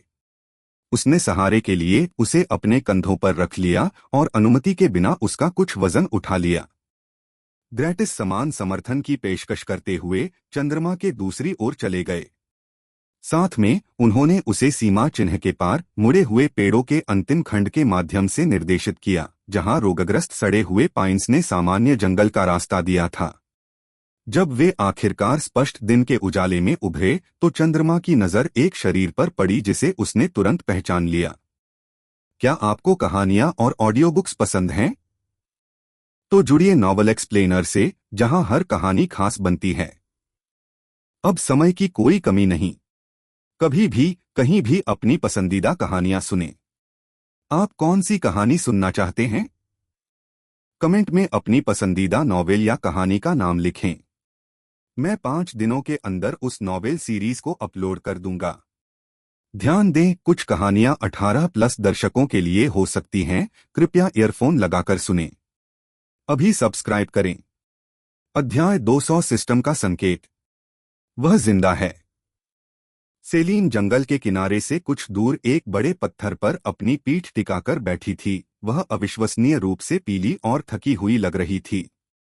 उसके कपड़े अभी भी फटे हुए थे और जहां शाखाकीलों ने उसे फंसाया था, वहां से खून के धब्बे लगे हुए थे। सेलीन, चांद की आवाज कर्कश, अविश्वास भरी निकली। तुम जीवित हो? कैसे? सेलीन ने उसकी आवाज सुनकर ऊपर देखा और उसके थके हुए चेहरे पर राहत की लहर दौड़ गई। जब उसने मून को सुरक्षित बाहर निकलते देखा, तो उसकी चिंतित अभिव्यक्ति नरम हो गई। मैं अनगिनत पेड़ों से बस पर्याप्त जीवन पाने में कामयाब रही, उसने समझाया। उसकी आवाज कमजोर लेकिन स्थिर थी। वे सभी सड़े हुए चीड़ जो हमने जला दिए, उन्होंने मुझे काफी जीवन दिया। बस एक बार के पुनरुद्धार के लिए मुश्किल से ही पर्याप्त है। उसके चेहरे पर एक फीकी मुस्कान आ गई। हालांकि चंद्रमा उसके हाथों में कंपन देख सकता था। जिस तरह से वह चट्टान के खिलाफ जोर से झुक गई थी, जैसे कि खड़ा होना असंभव था। अब मेरी गैस पूरी तरह खत्म हो गई है। कोई मन नहीं बचा, कोई सहन शक्ति नहीं। और उसकी मुस्कान थोड़ी कड़वी हो गई। अब और नहीं बची। लेकिन मैं यहां हूं। चांद बहुत देर तक उसे देखता रहा। उसके चेहरे पर मुस्कान आने से पहले उसने सोचा था कि उसने उसे खो दिया है, लेकिन वह इतनी भाग्यशाली थी कि उसे जीवित रहने के लिए पर्याप्त जीवन मिला। इससे कम तो वह मर जाती। इससे मून ने एक बार फिर अपनी ग्रिम रीपर प्रतिभा की पहले से भी अधिक सराहना की। उसे आश्चर्य हुआ कि वह दूसरों की तुलना में अधिक जीवन क्यों प्राप्त कर सका। यह उसके लिए कोई मतलब नहीं था। हर चीज के लिए एक स्पष्टीकरण मौजूद था। यह कुछ ऐसा था जिसे हर कोई जानता था। लोगों ने जो कौशल हासिल किया, रास्ते, ये सभी चीजें थीं जिन्हें लोगों ने धीरे धीरे समय के साथ खोजा। प्रतिभाएं उसी सार्वभौमिक नियम के अंतर्गत आती हैं, सिवाय इसके कि उनके बारे में बहुत कुछ नहीं पाया गया है। ड्रूड, सेलीन ने धीरे से पूछा। उसकी आंखें उसके चेहरे को खोज रही थीं। मृत चंद्रमा ने अपने भंडारण वलय से हरे कोर को पुनः प्राप्त किया। ऊर्जा से स्पंदित चमकीले हरे कोर को घूरते हुए सेलीन ने धीरे से सिर हिलाया। उसकी अभिव्यक्ति थोड़ी जटिल थी। अच्छा, यह अच्छा है। उनके बीच सन्नाटा छा गया, जो केवल उनके आसपास के सामान्य जंगल की आवाजों से टूटा। पत्तों की सरसराहट, जंगल की कोमल आवाजें जो सक्रिय रूप से उन्हें मारने की कोशिश नहीं कर रही थीं। रॉटेन पाइन फॉरेस्ट की दमनकारी शांति के बाद यह अवास्तविक लगा। यारा और ग्रैटिस पास पास खड़े थे। मून और सेलीन को जगह दे रहे थे, लेकिन जरूरत पड़ने पर मदद करने के लिए पर्याप्त पास भी रहे। सावी दोनों हिले हुए लग रहे थे। सेलीन की मौत को देखकर उनका पिछला सदमा अभी भी उनकी आंखों में साफ दिखाई दे रहा था। मून ने धीरे धीरे खुद को जमीन पर गिरा लिया। उसके पैरों ने अंततः जवाब दे दिया कि तत्काल खतरा टल गया है। वह जोर से बैठा था। उसकी पीठ एक पेड़ से टिकी हुई थी। उसका मनक्षीण शरीर आराम की मांग कर रहा था। हमने इसे बनाया, उसने चुपचाप कहा, किसी और की तुलना में खुद से ज्यादा। हमने इसे बनाया, सेलीन ने गुंजाया। उसकी आवाज में अविश्वास और थकावट समान मात्रा में थे। और चंद्रमा यह सोचने से खुद को नहीं रोक सका कि वह कितना करीब था। अगर सेलीन ने कुछ कम पेड़ जलाए होते, कुछ कम जिंदगियां हासिल की होती, तो वह सचमुच अभी मर चुकी होती। कैसा होता यदि ड्रूड थोड़ा अधिक होशियार, थोड़ा तेज, थोड़ा अधिक शक्तिशाली होता। वे बहुत कम अंतर से जीते थे, और लागत लगभग उनके पास मौजूद हर चीज के बराबर थी। समूह ने पूरा दिन आराम किया। उनके शरीर और दिमाग को रॉटेन पाइन फॉरेस्ट में क्रूर लड़ाई के बाद पुनर्प्राप्ति समय की सख्त जरूरत थी। शांत घंटों के दौरान मून और सेलीन दोनों ने खुद को अपने दिमाग में लड़ाई को दोहराते हुए पाया, हर फैसले, हर गलती, हर पल का विश्लेषण करते हुए जहां चीजें अलग हो सकती थीं, जहां उन्हें ज्यादा सावधान रहना चाहिए था, और अधिक तैयार। इसी तरह जागृति विकसित हुई, न केवल स्तर और जीवन प्राप्त करने के माध्यम से, बल्कि मृत्यु के निकट के अनुभवों से सीखने और पहले दिन की तुलना में अधिक मजबूत, होशियार, अधिक सक्षम बनने का प्रयास करने के माध्यम से। लेकिन समूह ने बस जीने के लिए भी समय निकाला। उन्होंने बचे हुए सावी योद्धाओं के साथ अपने समय का आनंद लिया, कैंप फायर के आसपास भोजन साझा किया, सरल खेल खेले जिनमें शब्दों की आवश्यकता नहीं थी, ऐसी गतिविधियों में संलग्न थे जिनका अस्तित्व या युद्ध से कोई लेना देना नहीं था। युगों के अनुभव के बाद पहली बार विधर्मियों की बस्ती में हंसी गूंज उठी।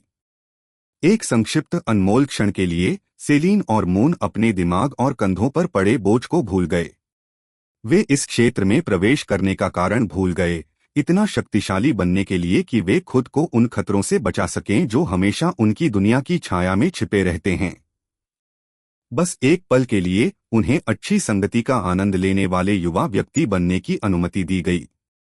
फिर उनके आराम के दौरान चंद्रमा और सेलीन दोनों की दृष्टि में एक साथ एक अधिसूचना चमकी। जब दो आत्माएं एक हो जाती हैं, तो योग्य समझे जाने वालों के लिए विरासत जागृत हो जाती है। कोई और स्पष्टीकरण या संदर्भ प्रदान नहीं किया गया। बस वह एक रहस्यमय संदेश जो उनकी दृष्टि से ओझल होने से पहले कुछ सेकंड के लिए मंडराता रहा। Please subscribe the novel explainer channel. Moon और सेलीन ने एक दूसरे पर नजरें डालीं। दोनों के मन में एक ही समय में एक ही विचार आया। क्या आपको लगता है कि यह रॉटेन पाइन फॉरेस्ट और फायर माउंटेन की भावना के बारे में बात कर रहा है? मून ने पूछा, यह बताते हुए कि वे दोनों क्या सोच रहे थे। लेकिन हम उन्हें कैसे एकजुट करें? सेलीन की अभिव्यक्ति विचारशील हो गई। उसका दिमाग पहले से ही संभावनाओं पर काम कर रहा था।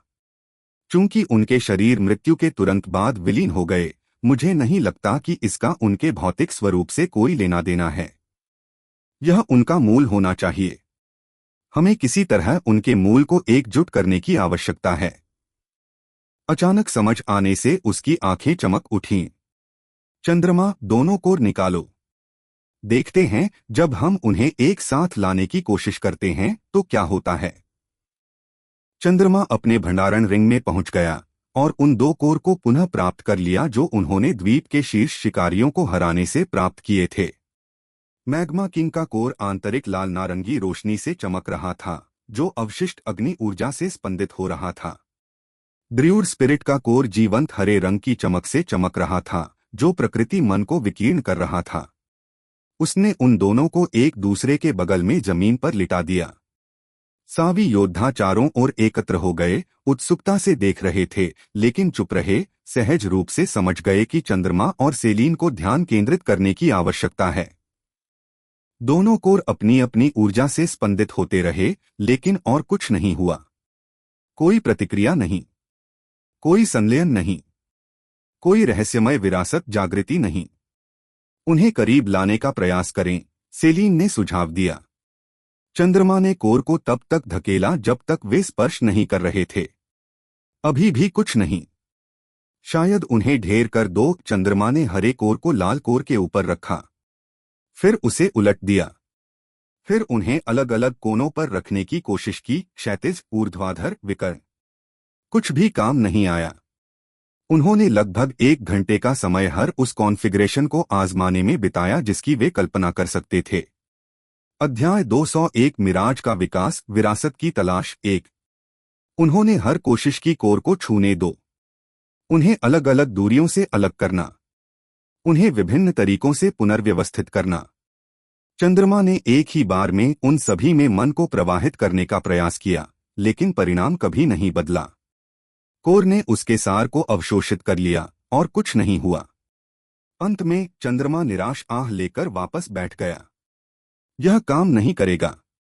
एक लिंक गायब है, कुछ ऐसा जो हम अभी तक नहीं जानते हैं। सेलीन ने अनिच्छा से सिर हिलाया। उसकी अपनी अभिव्यक्ति उसकी निराशा को दर्शाती थी। उसने अपना दाहिना हाथ अपने पतले जबड़े पर रखा। उसकी मुद्रा विचारशील थी और वह वैकल्पिक स्पष्टीकरणों पर विचार कर रही थी। शायद हमें कोई कलाकृति चाहिए, उसने जोर से सोचा। कुछ ऐसा जो कोर के संयोजन के लिए एक बर्तन या उत्प्रेरक के रूप में कार्य करता है। एक विशिष्ट कंटेनर की तरह हो सकता है। विचार करते हुए चंद्रमा की नजर अपने आसपास के जंगल पर पड़ी। मुझे लगता है कि हम केवल चारों ओर देखते रह सकते हैं। इस द्वीप पर बहुत सी जगहें अज्ञात नहीं बची हैं। वह यारा की ओर मुड़ा। मुझे लगता है कि केवल रॉटेन पाइन फॉरेस्ट से परे का क्षेत्र ही बचा है ना? यारा को थोड़ा झटका लगा। अचानक संबोधित किए जाने पर उसे आश्चर्य हुआ। हाँ, उसने कुछ देर सोचने के बाद सिर हिलाया। जंगल के पीछे की दिशा, हमने कभी इतनी दूर तक खोजबीन नहीं की। जंगल हमेशा रास्ता रोकता था। तब यह तय हो गया है, मून ने अपने अगले कदम की योजना बनाते हुए घोषणा की। हम कल सूर्योदय के बाद रॉटेन पाइन फॉरेस्ट से गुजरेंगे। उम्मीद है मिराज तब तक जाग चुका होगा। उसकी नजर उस ओर गई जहां उसका साथी जानवर अस्वाभाविक रूप से गहरी नींद में लेटा हुआ था। उसकी छाती ऊपर नीचे हो रही थी। इससे पहले कि वे रॉटेन पाइन फॉरेस्ट में जाते, मिराज अचानक बेहोश हो गया। शुरू में मून चिंतित था, चोटों की जांच कर रहा था, जहर की जांच कर रहा था कि क्या गलत हो सकता है।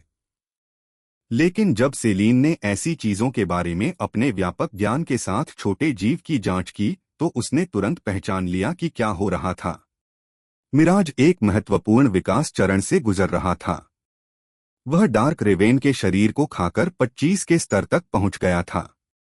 अब उसका शरीर उस सारी संचित शक्ति और ऊर्जा को संसाधित कर रहा था, उसे एकीकृत कर रहा था, ताकत के अचानक प्रवाह को समायोजित करने के लिए विकसित कर रहा था।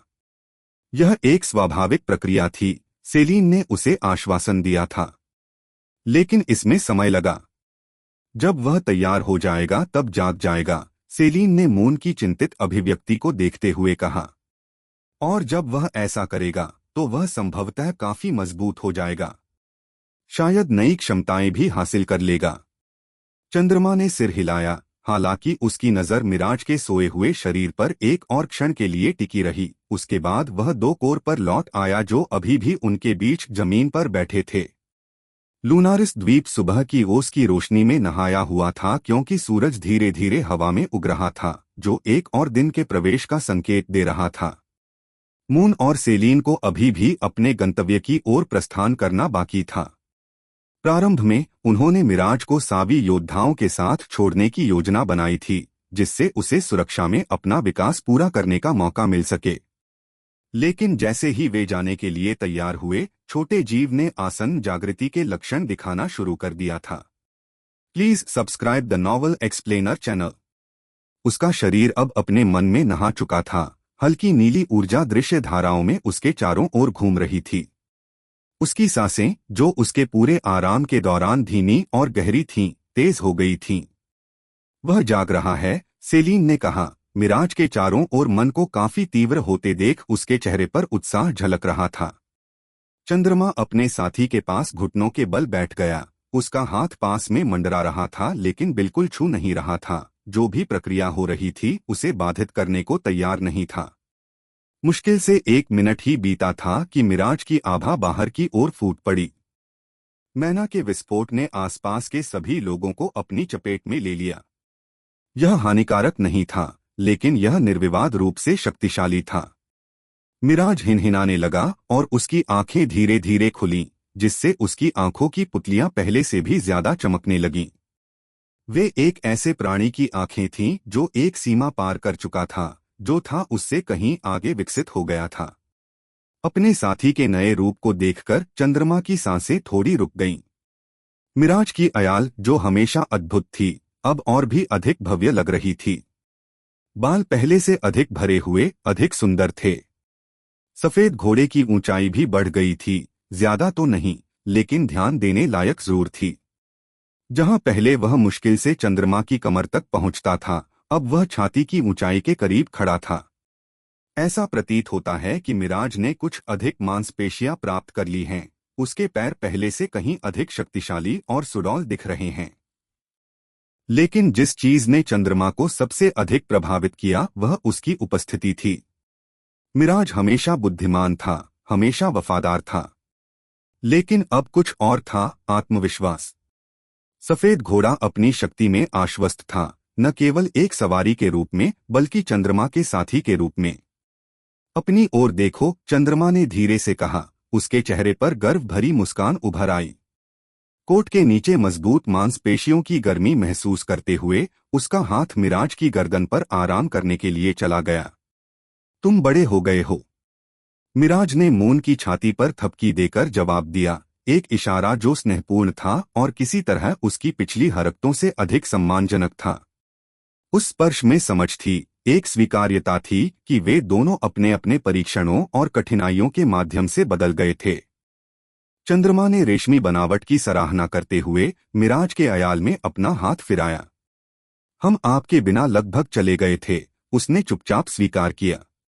सही समय पर, मिराज ने धीरे से फुसफुसाया, मानो कह रहा हो कि उसे ठीक ठीक पता है कि कब उठना है। सेलीन ने पुनर्मिलन को अपनी मुस्कुराहट के साथ देखा। वह अब निश्चित रूप से मजबूत है। मेरा अनुमान है कि वह कम से कम निम्न स्तरीय रैंक तक विकसित हो गया है। क्या आप बता सकते हैं कि उसने कौन सी नई योग्यताएं हासिल की होंगी? चंद्रमा ने अभी भी गर्व और जिज्ञासा के मिश्रण के साथ अपने साथी की जांच करते हुए पूछा। इससे पहले कि सेलीन प्रतिक्रिया दे पाती, मिराज ने कार्रवाई की। उसके लंबे, शक्तिशाली पैर विस्फोटक शक्ति के साथ जमीन पर टकरा रहे थे। मांसपेशियां स्प्रिंग्स की तरह सिकुड़ रही थीं और निकल रही थीं। बिना किसी चेतावनी के आगे बढ़ने से उसके शरीर की गति धीमी हो गई। वह उन्मत्त गति से उनके पास से गुजरा, जिससे उसकी राह में हवा का एक झोंका आया जिससे उनके वस्त्र लहराने लगे और उसके मद्देनजर ढीले पत्ते बिखर गए। मून ने हैरान होकर यह दृश्य देखा। मिराज की गति लगभग दोगुनी हो गई थी। यह गति अधिकांश ए-रैंक जानवरों की तुलना में तेज है, सेलीन ने शुद्ध आश्चर्य से कहा जब उसने मिराज की गति को चौड़ी आंखों से ट्रैक किया। सफेद घोड़ा काफी दूरी पार करने में कामयाब रहा, जो पहले अभयारण्य में सबसे अच्छे घुड़सवार भी नहीं कर सके। मून ने अपना सिर हिलाया। उसे अपने साथी की प्रगति पर गर्व था जिसने खुद को भी चौंका दिया था। जब उसने मिराज को अपने साथ लिया तो उसने कभी नहीं सोचा था कि वह इतनी क्षमता तक पहुंच जाएगा। वह केवल दूरी पार करने के लिए एक माउंट चाहता था। लेकिन पहले मिनट से ही मिराज की बुद्धिमत्ता और वफादारी ने उसे प्रभावित किया, जिससे उनके बीच एक ऐसा संबंध बन गया जिसकी उसने कभी उम्मीद नहीं की थी। मिराज, तुम बहुत तेज हो, चंद्रमा ने सफेद घोड़े की नाल को प्यार से सहलाया। पड़ोसी। अध्याय 202, जिन्हें योग्य समझा गया। सेलीन और मून ने अब समय बर्बाद न करने का फैसला किया और रॉटन पाइन फॉरेस्ट की ओर चले गए। अब मिराज आखिरकार जाग गया था। जैसे ही वे प्रस्थान करने के लिए तैयार हुए, अपने उपकरणों की अंतिम जांच की और साबी योद्धाओं को संक्षिप्त विदाई दी, यारा अपने चेहरे पर गंभीर भाव के साथ उनके पास आई। मैं तुम्हारे साथ आना चाहता हूं। बयान सीधा था, उसमें उसकी सामान्य झिझक भरी अनिश्चितता का अभाव था। सेलीन और मून ने एक दूसरे की नजर डाली, इससे पहले कि मून ने अपना पूरा ध्यान युवा सावी युवती पर केंद्रित कर दिया। क्यों? यह खारिज करने वाला नहीं था। बस एक साधारण प्रश्न जो ईमानदार उत्तर की मांग करता है। यारा के छोटे हाथ एक पल के लिए उसके किनारों पर चिपक गए। फिर उसने उन्हें एक ऐसी सांस के साथ छोड़ दिया जिसका उसे एहसास नहीं था कि उसने उसे रोक रखा है। मैं मजबूत बनना चाहती हूँ, उसने कहा। जो कुछ वह पूछ रही थी उसके वजन के बावजूद उसकी आवाज स्थिर थी। मैं भी इस दुनिया को छोड़कर दूसरी दुनिया की यात्रा में आपके साथ शामिल होना चाहता हूँ। उसने ऊपर की ओर, आकाश की ओर इशारा किया जो उनके क्षेत्र की सीमा को चिह्नित करता था। इस जगह के बाहर की दुनिया, खतरों और अवसरों से भरी दुनिया।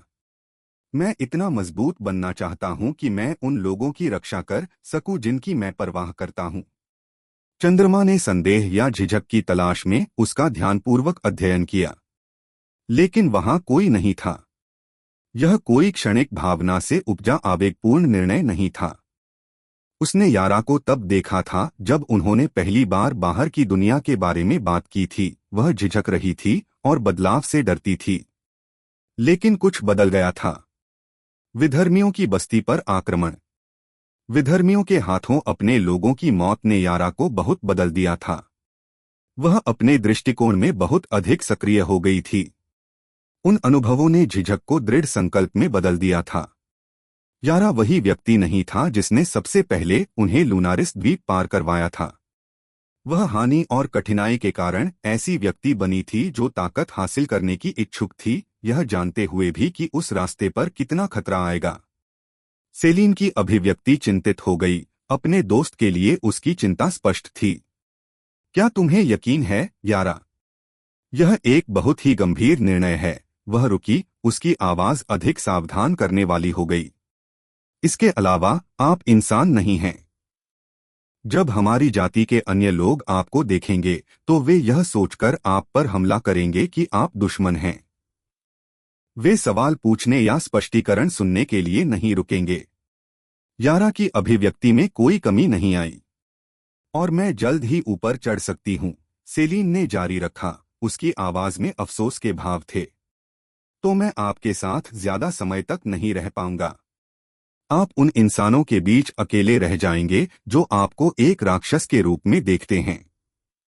यह आप जैसे किसी व्यक्ति के लिए यह एक दयालु दुनिया नहीं है। वह ठीक है। यारा की प्रतिक्रिया अटल थी। मैं जोखिमों को जानती हूं, उसने सेलीन से सीधे आंखें मिलाते हुए कहा। मुझे पता है कि मुझे भेदभाव, हिंसा का सामना करना पड़ेगा, यहाँ तक कि शायद मौत का भी सामना करना पड़ेगा, जहाँ इंसान मुझसे उम्मीद नहीं करता है। लेकिन यहाँ रहना। उसने उनके पीछे विधर्मियों की बस्ती की ओर इशारा किया। इस द्वीप पर रहना जहाँ मैं सुरक्षित हूँ। यह जीना नहीं है। यह सिर्फ तब तक जीवित रहना है जब तक कि कुछ बदतर न हो जाए। उसके हाथ फिर से भिंच गए, लेकिन इस बार घबराहट के बजाय दृढ़ संकल्प के साथ। Please subscribe the novel explainer channel. मेरे अधिकांश लोग मर चुके हैं और मैं इसके बारे में कुछ नहीं कर सका।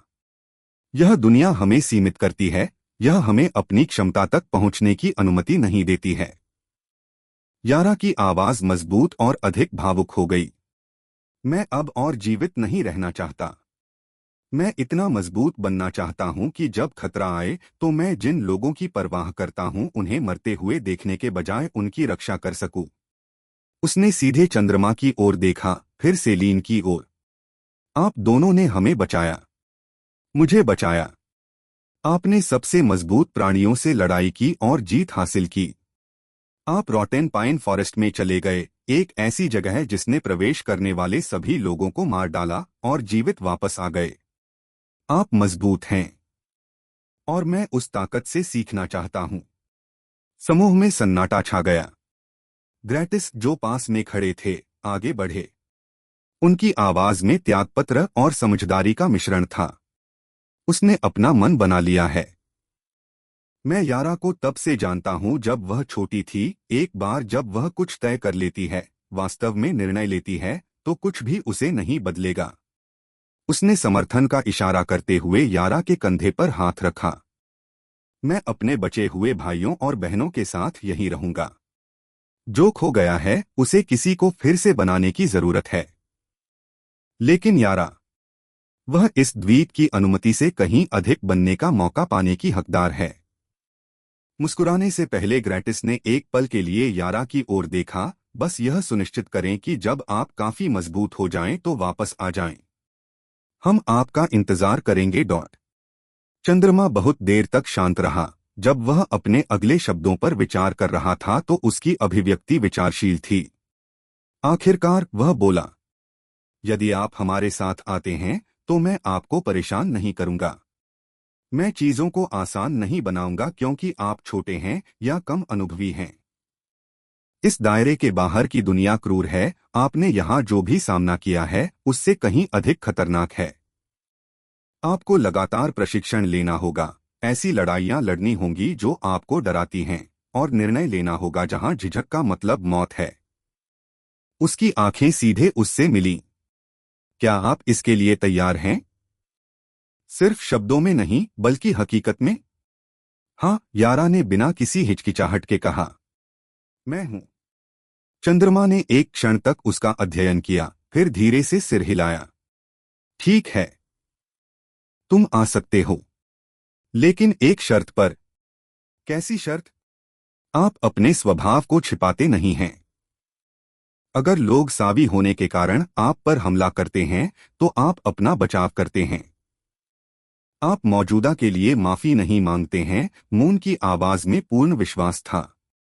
यदि आप ताकत का पीछा करने जा रहे हैं तो आप इसे सिर ऊंचा करके करते हैं। समझे? यारा की आंखें थोड़ी चौड़ी हो गईं। उसके चेहरे पर आश्चर्य झलक रहा था। उसने प्रशिक्षण, आज्ञाकारिता, खुद को साबित करने के बारे में स्थितियों की अपेक्षा की थी। नहीं, वह जो थी उस पर गर्व करने की अनुमति। समझ गया, उसने धीरे से कहा। उसकी आवाज में कृतज्ञता का भाव था। चिंता के बावजूद सेलीन मुस्कुराई। तब मुझे लगता है कि हमारे पास एक नया पार्टी सदस्य है। टीम में आपका स्वागत है, यारा। उसने छोटी महिला को एक संक्षिप्त आलिंगन में खींच लिया, जिसे यारा ने आश्चर्यजनक ताकत के साथ लौटाया। जब वे अलग हो गए तो यारा ने ग्रैटिस की ओर रुख किया। दोनों सावी ने एक दूसरे को लंबी नजरों से देखा। अंत में ग्रैटिस ने एक बार सिर हिलाया। जाओ, मजबूत बनो, हमारे लोगों को गौरवान्वित करें। मैं करूंगी, यारा ने जवाब दिया। उसकी आवाज में भावनाओं के नीचे दम था। वह वापस मून और सेलीन की ओर मुड़ी। उसकी अभिव्यक्ति दृढ़ संकल्प के साथ थी। मैं तैयार हूं, चलो चलें। मून ने मिराज की ओर इशारा किया, जो पूरी बातचीत देख रहा था। जैसे ही यारा मिराज के पास पहुंची, जिसने चढ़ने को आसान बनाने के लिए खुद को थोड़ा नीचे कर लिया, मून ने सेलीन की नजर पकड़ ली। वे दोनों जानते थे कि इससे उनकी स्थिति में जटिलता बढ़ गई है। मानव जगत में अस्तित्व बनाए रखने के लिए यारा को पूर्वाग्रह, हिंसा और निरंतर खतरे का सामना करना पड़ेगा। लेकिन वे यह भी जानते थे कि मजबूत बनने की चाहत का क्या मतलब होता है। शक्तिहीनता को स्वीकार करने से इनकार करना। एक साथ वे तीनों मिराज पर सवार हुए। सामने मून, बीच में सेलीन और पीछे यारा, और रॉटन पाइन फॉरेस्ट की ओर चल पड़े। जो कुछ भी विरासत की प्रतीक्षा कर रहा था, उसकी ओर वे योग्य समझे गए। कुछ समय बाद वे रॉटन पाइन फॉरेस्ट में पहुंचे। उन्होंने रास्ते में मिलने वाले जानवरों को नजरअंदाज कर दिया। सामान्य शिकारी जो उनके वर्तमान लक्ष्य के लिए बहुत महत्वहीन थे, उनसे निपटने के लिए समय या मन के लायक नहीं थे। जब वे उस परिचित सीमा पर पहुंचे जहां सामान्य जंगल ने शापित क्षेत्र को रास्ता दे दिया, तो अंतर तुरंत स्पष्ट हो गया। रॉटेन पाइन फॉरेस्ट अब वह स्थान नहीं रहा जहां वे कुछ दिन पहले लड़े थे। सूरज की रोशनी चंदवा में अंतराल के माध्यम से प्रवाहित होती है, न कि कभी कभार बिखरी हुई किरण से। मून और सेलीन ने अपनी लड़ाई में जिन सैकड़ों पेड़ों को नष्ट कर दिया था, उन्होंने पहले की घनी छतरी में बड़े पैमाने पर जगह बना दी थी, जिससे प्रकाश को वहां प्रवेश करने की अनुमति मिल गई थी, जहां न जाने कितने वर्षों से यह अवरुद्ध था। और जंगल अब घनी आबादी वाला नहीं रहा। सड़े हुए चीड़ के पेड़ और उनके क्लोन जो आग से बच गए थे, जाहिर तौर पर अपने मालिक की मृत्यु के बाद भाग गए थे या तितर-बितर हो गए थे। ड्र्यूड की नियंत्रित उपस्थिति के बिना वे उस अप्राकृतिक समन्वय को खो चुके थे जिसने उन्हें इतना खतरनाक बना दिया था। जो बचे थे वे अधिकतर सामान्य पेड़ थे। अध्याय 203 विश्व का दोष। रॉटेन पाइन फॉरेस्ट दूरी में काफी बड़ा था, बाहर से दिखने की तुलना में कहीं अधिक विस्तृत था। मिराज की तेज गति के बावजूद उन्हें भ्रष्ट वुडलैंड को पार करने और अंततः दूसरी तरफ निकलने में लगभग 1 घंटा लग गया। जिस परिदृश्य ने उनका स्वागत किया वह हरी भरी घाटी से अलग था जिसे चंद्रमा ने शुरू में देखा था।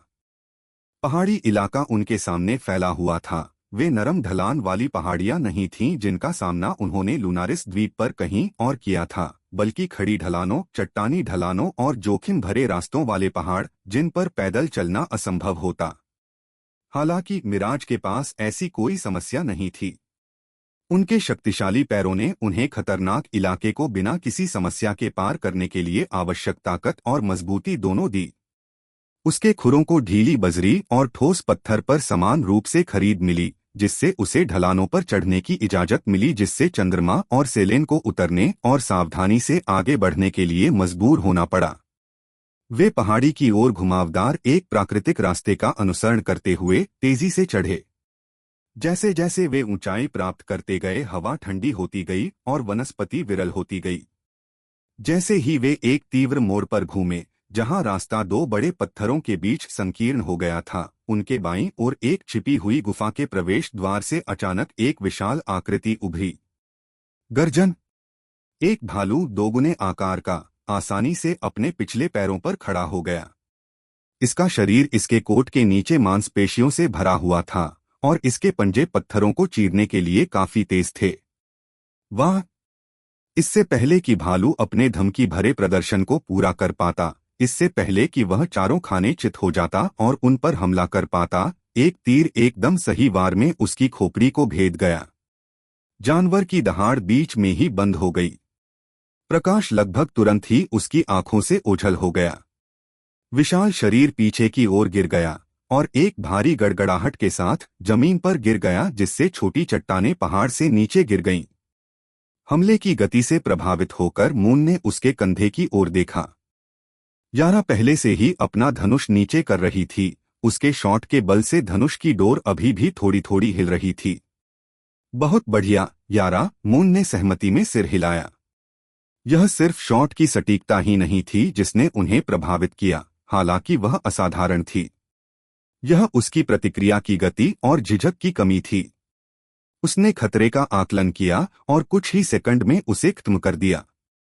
वह जानवर लेवल 25 का जानवर था, बी रैंक का खतरा था, फिर भी उसने इसे आसानी से खत्म कर दिया। यह उस व्यक्ति का व्यवहार था जो खतरनाक क्षेत्र में जीवित रह सकता था। मुझे पता था कि वह अधिक शक्तिशाली धनुष और बाण से मजबूत हो जाएगी, मून ने सेलीन द्वारा यारा को दिए गए उन्नत धनुष और तीर को घूरते हुए सोचा। हालांकि वह एक तीरंदाज नहीं थी, फिर भी सेलीन ने जरूरत पड़ने पर अपने भंडारण रिंग में कई अन्य हथियार रखे। यारा ने तारीफ की स्वीकृति में सिर हिलाया। उसके गालों पर गर्व की हल्की लालिमा रंग गई। यह एक साफ कोण था, इसे चूकना कठिन होगा। अभी भी प्रभावशाली, यारा ने चुपचाप समझाया। जब आप दूसरों से छोटे और कमजोर होते हैं तो आप दूर से मारना सीखते हैं और आप पहली गोली को गिनना सीखते हैं, क्योंकि हो सकता है कि आपको दूसरी गोली न मिले। बस तारीफ स्वीकार करो, यारा। तुमने अच्छा किया, अपने कौशल को कम करके आंकने की कोई जरूरत नहीं है। सेलीन मुस्कुराई। पहाड़ी रास्ता चढ़ना जारी रहा। चट्टानी चट्टानों के बीच घुमावदार और कुछ अतिरिक्त खतरों के साथ कई और गुफाओं के द्वारों को पार कर गया। 20 मिनट की लगातार चढ़ाई के बाद रास्ता आखिरकार समतल होने लगा और एक विस्तृत पठार पर खुलने लगा। और वहां उस पठार के केंद्र में खड़ा था जैसे वह उनका इंतजार कर रहा था, एक मंडप। दूर से देखने पर यह उससे भी अधिक प्रभावशाली लग रहा था। मंडप का निर्माण सफेद पत्थर से किया गया था। संरचना 2 मंजिल ऊंची थी। प्रवेश द्वार के दोनों ओर 2 विशाल स्तंभ थे और उनके बीच दरवाजों का एक समूह खड़ा था जो ऐसा लग रहा था जैसे वे सदियों से नहीं खोले गए हों। यही है। पठार पर पहुंचते ही सेलीन ने मिराज की पीठ से फिसलते हुए सांस ली। निश्चित रूप से हमें यहीं होना चाहिए था। चंद्रमा भी उतरा। उसकी दृष्टि मंडप पर टिकी थी। जाल की तलाश है। गार्ड के लिए, किसी भी संकेत के लिए कि उन्हें अंदर क्या सामना करना पड़ सकता है। लेकिन मंदिर शांत और शांत खड़ा था। इसके आसपास कहीं भी कोई हलचल नहीं थी। जो कुछ भी भीतर प्रतीक्षा कर रहा था वह बहुत लंबे समय से प्रतीक्षा कर रहा था। और अब आखिरकार कोई इस पर दावा करने आ गया है। वाह, मुझे आश्चर्य है कि इस खूबसूरत जगह को किसने बनाया। यारा चिल्लाने से खुद को नहीं रोक सकी। जब वह उनके सामने इमारत में गई तो उसकी आंखें चौड़ी हो गईं। मून और सेलीन के लिए मंदिर अपेक्षाकृत सरल था। सफेद पत्थर का निर्माण, साफ लाइनें, बुनियादी 4 दीवारें। लेकिन यारा के लिए, जिसने अपना पूरा जीवन गांव की बस्तियों में बिताया, यह साधारण इमारत भी शानदार लग रही थी। मुझे लगता है कि हमारे पास एक सुराग है, चंद्रमा ने धीरे से बुदबुदाया। उसका मन पहले से ही उस रहस्यमय व्यक्ति की ओर मुड़ रहा था जिसके बारे में सभी लोग इतनी श्रद्धा से बात करते थे। दाता। यारा और अन्य लोगों के साथ रहने के दौरान मून ने इस रहस्यमय व्यक्ति के बारे में अधिक जानकारी इकट्ठा करने के लिए कई बार कोशिश की थी।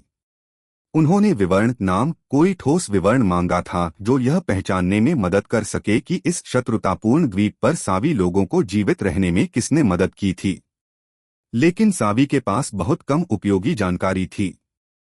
परोपकारी ने स्पष्ट रूप से कभी भी अपने असली नाम का उल्लेख नहीं किया था। पूछे जाने पर केवल एक उपनाम दिया था, दुनिया का दोष। जहां तक उनके शारीरिक विवरण की बात है, यह निराशाजनक रूप से सामान्य था। मानव, काले बाल, काली आंखें और औसत ऊंचाई।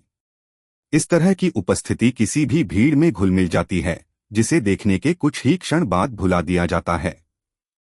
क्या यह जानबूझकर किया गया था या बस वह व्यक्ति कैसा दिखता था, मून यह निर्धारित नहीं कर सका। यह दुनिया का दोष है, मून ने मन ही मन सोचा जब वह मंदिर के प्रवेश द्वार के पास पहुंचा। उसका एक हाथ उसकी लाठी पर था। यह एक दिलचस्प नाम है, भले ही यह थोड़ा अजीब लगता है। एक बार जब वे इस दायरे को छोड़कर बाहरी दुनिया में लौट आए तो मून ने पहले ही तय कर लिया था कि वह इस उपनाम के बारे में कोई भी रिकॉर्ड खोजेंगे। ऐतिहासिक दस्तावेज, जागृति डेटाबेस, किंवदंती संकलन, कुछ भी जो उस रहस्यमय व्यक्ति के बारे में अधिक जानकारी प्रदान कर सकता है जिसने गोल्डन फिश जैसे शक्तिशाली जानवर की कमान संभाली थी। यही वह हिस्सा था जिसने चंद्रमा को वास्तव में परेशान किया था।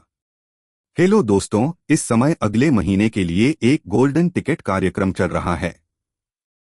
यदि हम फरवरी के पहले 5 दिनों के भीतर 200 टिकटों तक पहुंच सकते हैं तो मैं बड़े पैमाने पर 5 अध्याय जारी करूंगा। अध्याय 204, विश्व का दोष 2। सुनहरी मछली। वह अभी भी यह नहीं समझ पाया था कि इतना शक्तिशाली जानवर इस क्षेत्र में कैसे रह सकता है, जबकि लूनारिस द्वीप पर इसकी और बाकी सभी चीजों के बीच ताकत में स्पष्ट असमानता है।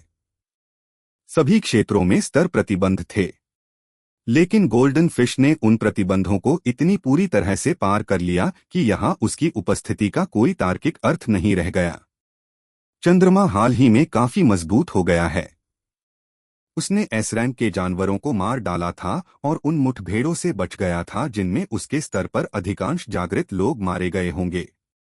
लेकिन गोल्डन फिश से तुलना, वह अभी भी एक कुएं के तल पर एक मेंढक था, यह सोचकर कि ऊपर आकाश का छोटा सा घेरा पूरी दुनिया का गठन करता है। चंद्रमा को संदेह था कि यह सबसे शक्तिशाली सर्पासर्स जितना ही मजबूत हो सकता है, वे महान जागृति जो दूसरे अभयारण्य के शीर्ष पर पहुंच गए थे, तीसरे में प्रवेश करने के कगार पर थे, या संभवतः उससे भी अधिक मजबूत, जिसने उस दाता के बारे में सवाल उठाए जिसने जाहिर तौर पर ऐसे प्राणी को एक साथी के रूप में रखा था। किस प्रकार का व्यक्ति इतने बड़े जानवर को आदेश दे सकता है? इसके लिए किस स्तर की शक्ति की आवश्यकता होगी? और उस क्षमता का कोई व्यक्ति सावी की एक छोटी जनजाति को एक अलग द्वीप पर जीवित रहने में मदद करने में समय क्यों खर्च करेगा? कौन संभवतः उपकारी को इतनी चोट पहुंचा सकता था कि उसे इस क्षेत्र में पीछे हटने के लिए प्रेरित कर सके? चंद्रमा, सेलीन की आवाज ने उसे अपने विचारों से बाहर खींच लिया। आप वह काम कर रहे हैं जहां आप बहुत अधिक सोचते हुए कुछ भी नहीं देखते हैं। आपके दिमाग में क्या है? चंद्रमा ने वर्तमान पर ध्यान केंद्रित करते हुए पलकें झपकाईं। बस उस व्यक्ति के बारे में सोच रहा हूं जिसने इस जगह को बनाया है। और क्यों? परोपकारी यारा ने पूछा। उसके स्वर में आशा और अनिश्चितता दोनों झलक रही थी। संभवतः मून ने पुष्टि की। एक पृथक क्षेत्र में एक मंडप जिसमें किसी प्रकार की विरासत होती है। यह किसी ऐसे व्यक्ति के पैटर्न पर फिट बैठता है जो उन लोगों के लिए विरासत छोड़ता है जिन्हें वे योग्य मानते हैं। उन्होंने नक्काशीदार दरवाजों का अधिक ध्यान से अध्ययन किया, किसी शिलालेख या प्रतीक की तलाश की जो अतिरिक्त सुराग प्रदान कर सके। लेकिन पत्थर चिकना था, समय के अनुसार उस पर कोई निशान नहीं पड़ा। उद्देश्य जो भी हो, सेलीन ने उसके बगल में खड़े होते हुए कहा, अब हम यहाँ हैं। और अधिसूचना में कहा गया था कि हमें जो चाहिए वह हमारे पास है, 2 आत्माएं। मून ने सिर हिलाया, दोनों कोर को अपनी स्टोरेज रिंग से बाहर निकाला। मैग्मा किंग की लाल नारंगी चमक और ड्रूड स्पिरिट की जीवंत हरी रोशनी उसके हाथों में बैठी थी, जो एक दूसरे से या शायद मंडप से निकटता का जवाब दे रही थी। तो आइए जाने कि क्या हम योग्य हैं, उन्होंने धीरे से कहा। तो आइए जाने कि क्या हम योग्य हैं, उन्होंने धीरे से कहा। एक साथ वे तीनों मून, सेलीन और यारा मिराज के साथ साथ प्राचीन दरवाजों के पास पहुंचे। चंद्रमा ने ठंडे पत्थर की सतह पर दबाव डालने के इरादे से अपना हाथ उठाया, लेकिन इससे पहले कि उसकी हथेली संपर्क कर पाती, दरवाजे अपने आप खुलने लगे और हल्की पीसने की आवाज के साथ अंदर की ओर बढ़ने लगे। स्वायत्त प्रतिक्रिया से आश्चर्यचकित होकर वे तीनों थोड़ा पीछे हट गए। सेलीन की नजरें तुरंत दरवाजे की चौखट पर नजर डालने लगीं, यहां भी रून अंकित हैं। दिलचस्प। मैंने उन पर बिल्कुल भी ध्यान नहीं दिया। दाता के पास अवश्य ही शक्तिशाली रून रहे होंगे। चंद्रमा का ध्यान उस छोटे से छेद पर गया जो लगातार चौड़ा हो रहा था, जिससे पता चल रहा था कि आगे क्या है, या यूं कहें कुछ भी प्रकट नहीं कर रहा। मंडप का आंतरिक भाग पूरी तरह से अंधेरा था, छायादार या धुंधला नहीं था, बल्कि पूरी तरह से काला था। मानो ऊपर से आने वाली तेज धूप भी दहलीज से आगे नहीं बढ़ पा रही हो। अंधेरा इतना गहरा था कि यह लगभग ठोस लग रहा था, जैसे ओब्सीडियन की दीवार उनके दृश्य को अवरुद्ध कर रही हो। यारा के चेहरे पर एक उदासी छा गई। उसकी दृष्टि स्पष्ट रूप से उस चीज के सामने बेकार थी जो उन्हें आंतरिक स्थिति को समझने से रोकती थी। अंधेरे को चीरने की कोशिश करते हुए उसकी आंखें झुक गईं। यह कौन सी जगह है? जब दरवाजे खुले हैं तो यह इतना अंधेरा कैसे हो सकता है? यह किसी प्रकार की रूनिक बाधा होनी चाहिए, सेलीन ने धीरे से कहा, अभी भी दरवाजे की चौखट का अध्ययन कर रही थी। वह जो वास्तव में प्रवेश किए बिना अंदर की धारणा की अनुमति नहीं देता है। एक गोपनीयता उपाय या संभवतः एक सुरक्षा सुविधा। चंद्रमा की जिज्ञासा बढ़ी। आगे की चर्चा की प्रतीक्षा किए बिना वह आगे बढ़ा और अंदर चलने लगा। जैसे ही उसका शरीर पूरी तरह से दहलीज पार कर गया, उसकी दृष्टि से अंधेरा ऐसे हट गया जैसे पर्दा हट गया हो। वह देख सकता था। आंतरिक भाग खाली था। बाहरी भाग से मेल खाती सफेद पत्थर की दीवारों वाला एक बड़ा गोलाकार कक्ष। कोई फर्नीचर नहीं, कोई सजावट नहीं, बस खुली जगह। और इस बीच मंडप के बाहर यारा और सेलीन मून के पीछे पीछे अंदर जाने के लिए आगे बढ़े थे और रुक गया। उन दोनों ने किसी अदृश्य चीज से टकराया, एक अदृश्य बाधा जिसने उन्हें दहलीज पार करने से रोक दिया, चाहे वे कितना भी जोर लगाएं।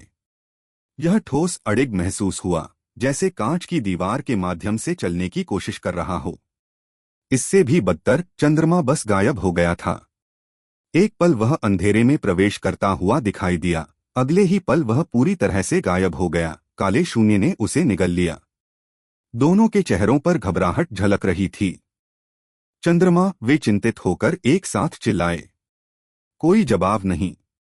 अंदर चंद्रमा ने कुछ भी नहीं सुना। उसे यह समझने में देर नहीं लगी कि उसके साथी उसका पीछा नहीं कर रहे हैं। वह प्रवेश द्वार की ओर देखने के लिए मुड़ा, अभी भी उसके दृष्टिकोण से दिखाई दे रहा है, और उसने यारा और सेलीन को बाहर खड़ा देखा। उनके चेहरे चिंता से विकृत हो गए थे, उनके मुंह ऐसे हिल रहे थे मानो चिल्ला रहे हों। लेकिन वह एक भी शब्द नहीं सुन सका। Please subscribe the novel explainer channel. चंद्रमा के चेहरे पर एक शिकन उभर आई। जाहिरा तौर पर ध्वनि अवरोध के साथ साथ भौतिक अवरोध भी। वह दहलीज से होते हुए वापस प्रवेश द्वार की ओर चला गया, और तुरंत बैरियर ने उसे रिहा कर दिया, जिससे वह वापस सूरज की रोशनी में बाहर निकल सका। आप क्या कर रहे हो? उसने उनके व्यथित भावों से भ्रमित होकर पूछा। अंदर आ जाइए। सेलीन और यारा दोनों उसे अंधेरे से बिना किसी नुकसान के बाहर आते देख निश्चिंत हो गए। हम नहीं कर सकते, एक अदृश्य बाधा है जो हमें आपके साथ प्रवेश करने से रोक रही है। किसी प्रकार का प्रतिबंध रून। आपके प्रवेश करने के बाद हम आपको नहीं देख सके, आप बस उस अंधेरे में गायब हो गए, सेलीन ने समझाया। चंद्रमा की भ्रांति और गहरी हो गई। एक चयनात्मक बाधा। शायद एक समय में केवल एक ही व्यक्ति प्रवेश कर सकता है, सेलीन ने सुझाव दिया। मुझे अकेले अंदर जाने देने का प्रयास करें। मून उसे आगे बढ़ने का इशारा करते हुए एक तरफ हट गया। सेलीन प्रवेश द्वार के पास पहुंची और अंदर जाने का प्रयास किया। गड़गड़ाहट। वह अदृश्य दीवार से टकराई, प्रवेश का प्रयास करने वाली अकेली होने के बावजूद ठंड से रुक गई। इससे पहले कि वह दोबारा कोशिश करती, चंद्रमा की आवाज ने उसे रोक दिया। रुको। शायद यह आत्मा के कोर के कारण है। उसने अपनी भंडारण रिंग से दोनों मौलिक कोर खींचे और उन्हें सेलीन के हाथों में रख दिया। इन्हें भी ले जाओ। प्रवेश की यही शर्त हो सकती है। यह समझ में आता है। सेलीन ने एक हाथ में मैग्मा किंग के लाल कोर और दूसरे हाथ में ड्रूड स्पिरिट के हरे कोर को पकड़कर सिर हिलाया। उसने सांस ली और फिर आगे चल दी। हेलो दोस्तों, इस समय अगले महीने के लिए एक गोल्डन टिकट कार्यक्रम चल रहा है। यदि हम फरवरी के पहले 5 दिनों के भीतर शीर्ष 20 रैंकिंग तक पहुंच सकते हैं, तो मैं बड़े पैमाने पर 5 अध्याय जारी करूंगा। अगर हम और ऊपर पहुंचे तो मैं 10 रिलीज करूंगा। आप यह कर सकते हैं। अगले महीने अपना गोल्डन टिकट यहां खर्च करने के लिए तैयार रहें। समर्थन करने के लिए धन्यवाद दिल।